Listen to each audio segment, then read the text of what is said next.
Boa tarde, irmãos, na paz de nosso Senhor Jesus Cristo. Graças ao Senhor. Estamos aqui para ler o capítulo 9 de 1 Crônicas. Essa é a leitura diária da Bíblia. A Bíblia é a boca de Deus falando conosco. Presta bastante atenção nessas palavras. Os que voltaram do cativeiro fizeram uma lista de todo o povo de Israel de acordo com as suas famílias, e isso foi escrito no livro dos reis de Israel. O povo de Judá havia sido levado prisioneiro para a Babilônia como castigo pelos seus pecados.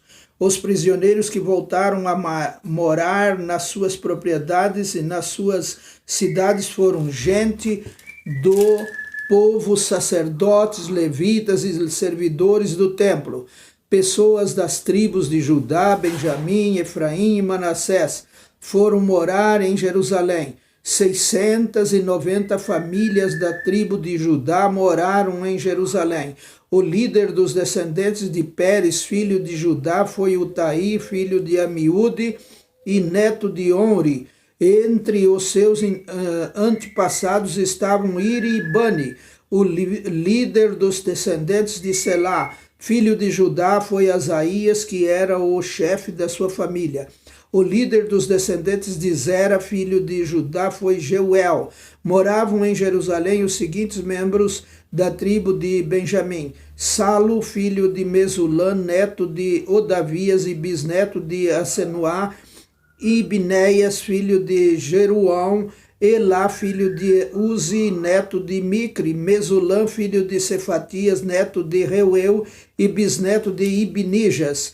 956 famílias da tribo de Benjamim moravam em Jerusalém. Todos os homens cujos nomes estão escritos acima eram chefes de famílias. Os sacerdotes que moravam em Jerusalém os seguintes sacerdotes: Gedaías, Jeoiaribe e Jaquim. Ali morava também Azarias, que era o administrador do templo. Ele era filho de Uquias, neto de Mesulam, bisneto de Zadok, trineto de Meraiote e tetraneto de Aitube. Adaías, filho de Jeruão, neto de Pazuri, bisneto de Malquias.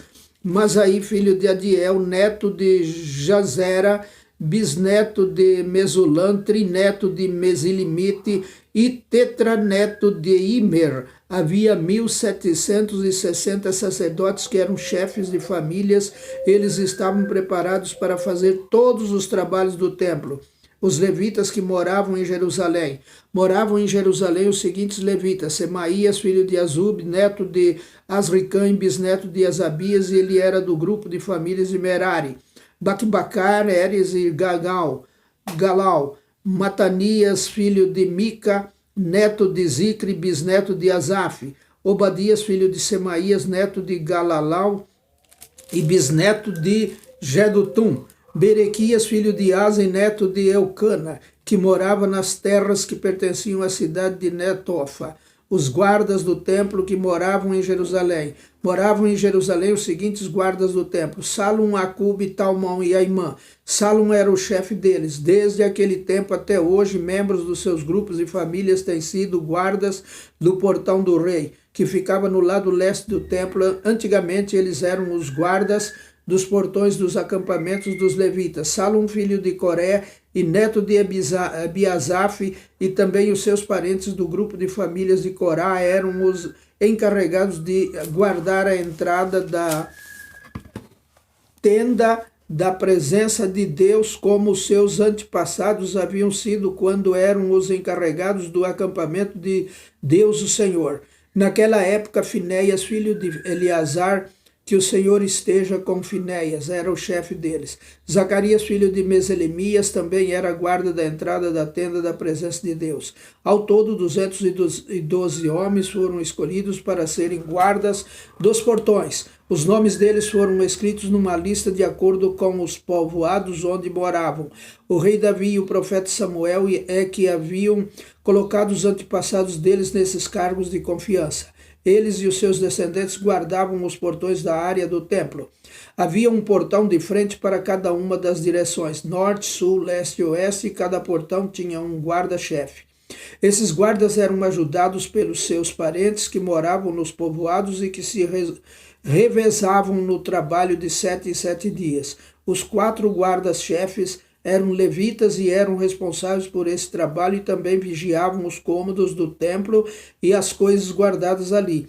Eles moravam perto do templo porque era seu dever guardá-lo e abrir os portões todas as manhãs. Os outros levitas eram responsáveis pelos objetos usados no culto. Todas as vezes que esses objetos eram usados, eles os contavam quando eram levados e quando eram devolvidos. Também havia levitas encarregados dos outros objetos sagrados e da farinha, de trigo, do vinho, do azeite, do incenso e das especiarias. Mas os sacerdotes é que tinham a responsabilidade de misturar as especiarias. Um levita chamado Matitias, que era o filho mais velho de Salum do grupo de famílias de Corá, era o encarregado de preparar as ofertas de pães. Membros do grupo de famílias de Coate estavam encarregados de fazer todos os sábados os pães sagrados para o templo. Algumas famílias de levitas eram responsáveis pela música no templo. Os chefes dessas famílias moravam nos cômodos do templo e não tinham outros deveres, pois estavam ocupados no seu serviço de dia e de noite. Foram esses os chefes de famílias de levitas, de acordo com a lista dos nomes dos seus antepassados. Eles eram os líderes que moravam em Jerusalém, os antepassados dos descendentes do rei Saul. Jeiel fundou a cidade de Gibeão e ficou morando ali. A sua mulher se chamava Macá, o seu filho mais velho se chamava Abidom, e os outros eram Zur, Quis, Baal, Ner, Nadab, Gedor, Aió, Zacarias e Miclute. Miclute foi o pai de Simei e os seus descendentes moravam em Jerusalém, perto das outras famílias do seu grupo de famílias. Ner foi pai de Quis e Quis foi pai de Saul. Saul foi pai de 4 filhos, Jonatas, Malquissua, Abinadab e Esbal. Jonatas foi pai de Meribal e Meribal foi pai de Mica. Mica foi pai de 4 filhos, Pitão, Meleque, Tareia e Acás. Acás foi pai de Jairá e Jairá foi pai de 3 filhos, Alemete, Asmavete e Ziri. Ziri foi pai de Mosa, Mosa foi pai de Biniá, Biniá foi pai de Refaías, Refaías foi pai de Eleasa, Eleasa foi pai de Azeu, e Azeu foi pai de 6 filhos, Asricam, Bocro, Ismael, Searias, Obadias e Anã. Amém.